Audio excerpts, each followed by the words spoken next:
ការស្វះស្វែងរកបទឈប់បាញ់និងទទួលយកបទឈប់បាញ់នេះមិនមែនមានន័យថា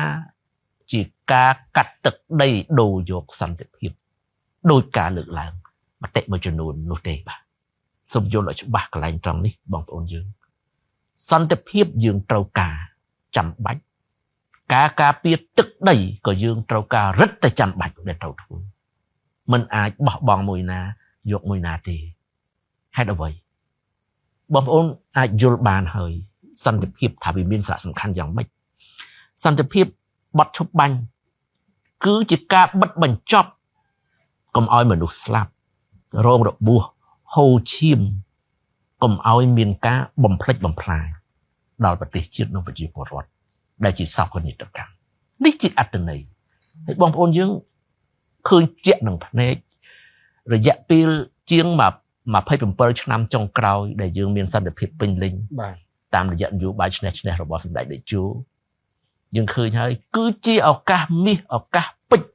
នៅក្នុងការអភិវឌ្ឍប្រទេសយើងបានលឿនរហ័សដែលយើងឃើញរាជធានីភ្នំពេញយើងមានអគារខ្ពស់ស្អាតរីកលូតលាស់យើងមាន highway expressway ជិះទៅខេត្តយើងមានយានយន្តគ្រប់ប្រភេទកសាងសេដ្ឋកិច្ចជាតិសេដ្ឋកិច្ចគ្រួសាររីកចម្រើនដែលពីមុនយើងអត់ដែលមានដោយសារសន្តិភាពចឹងហើយបានជាប្រមុខដឹកនាំរបស់យើងតាំងពីជំនាន់សម្ដេចតេជោដល់សម្ដេចធិបតីតម្កល់សន្តិភាពជាធំមានតម្លៃណាស់ចឹងហើយការបញ្ជិះសង្គ្រាមត្រូវតែធ្វើឲ្យបានពីព្រោះសង្គ្រាមដូចលើកមិញវាអត់មានចំណេញអីទេដោះស្រាយព្រំដែនក៏មិនបានហើយក្រៅពីហ្នឹងវាបំផ្លិចបំផ្លាញវាធ្វើឲ្យមនុស្សស្លាប់ខ្ទេចខ្ទីប្រទេសតែប៉ុណ្ណឹងយើងដើរហួសសម័យដែលបំផ្លិចបំផ្លាញហើយយើងកំពុងស្ថិតក្នុងយុគសម័យដែលកំពុងកសាងប្រទេសគ្រប់វិស័យអញ្ចឹងហើយបានឆ្នាក់ដឹកនាំរបស់យើងបញ្ជាណាស់រឿងសង្គ្រាមហើយចង់បានណាស់ហើយទន្ទិញជាប់មាត់សន្តិភាពបន្ទាប់ពីយើងមានសន្តិភាពហើយបត់ជប់បាញ់ហើយយើងដោះស្រាយបញ្ហាទឹកដីបាទដែលដូចដែលយើងលើកហោហែនេះអញ្ចឹងខ្ញុំសូមបញ្ជាក់ឡើងវិញបងប្អូនណាជំហររបស់រាជរដ្ឋាភិបាលដើម្បីឲ្យបងប្អូន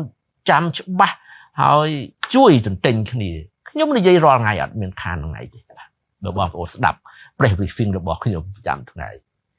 ទី1កម្ពុជាប្រកាន់ជំហរដាច់ខាតគោរពខ្សែព្រំដែនការពីខ្សែព្រំដែនអន្តរជាតិកម្ពុជាថៃដែលបន្សល់ទុកដោយគណៈកម្មការព្រំដែនឌូចិនសៀមកម្ពុជាគោរពគោលការណ៍ច្បាប់អន្តរជាតិគោរពខ្សែព្រំដែនគោលការណ៍ខ្សែព្រំដែនមិនកែប្រែដែលភាសាបច្ចេកទេសគេថា uti possibilities juris នេះជាគោលការណ៍រួមដែលអន្តរជាតិគេគោរពបាទអញ្ចឹង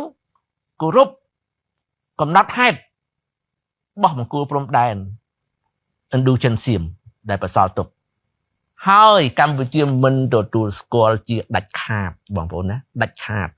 ការកែប្រែខ្សែបន្ទាត់ព្រំដែនណាមួយដោយប្រើប្រាស់កម្លាំងសូមបងប្អូនចាំឲ្យច្បាស់ជាជំហររបស់រាជរដ្ឋាភិបាលច្បាស់លាស់ផ្លូវការបាទពិតហើយបងប្អូនយើងការដោះស្រាយបញ្ហាព្រំដែនដែលយើងកំពុងជួបប្រទះការលំបាកហើយរាជរដ្ឋាភិបាលកំពុងតែធ្វើនេះវាទាមទារពេលវេលាយូរបន្តិចបងប្អូនណាប៉ុន្តែអ្វីដែលសំខាន់វាមិនស្លាប់មនុស្សវាមិនធ្វើឲ្យមនុស្សរងរបួសវាមិនធ្វើឲ្យមនុស្សហូរឈាមវាមិនធ្វើឲ្យប្រទេសយើងខ្ទេចខ្ទាំនេះជាសារៈសំខាន់ដែលប្រមុខដឹកនាំរបស់យើងលោកប្រកាន់យកឲ្យលោកអនុវត្តដើម្បីដោះស្រាយបញ្ហាព្រំដែនជាមួយនឹងប្រទេសថៃដោយសន្តិវិធីបាទក៏ដូចជាជាមួយប្រទេសផ្សេងទៀតអញ្ចឹងវាទាមទារតែការអត់ធ្មត់តិចបងប្អូនណាការអត់ធ្មត់ហើយជឿជាក់លើរាជរដ្ឋាភិបាលទុកឲ្យរាជរដ្ឋាភិបាលមានលទ្ធភាពធ្វើកិច្ចការទាំងអស់នេះដើម្បីយើងការពារអធិបតេយ្យភាពជាតិបូរណភាពទឹកដីខ្ញុំរំលឹកឡើងវិញប្រសាសន៍សម្ដេចធិបតីនាយករដ្ឋមន្ត្រីណា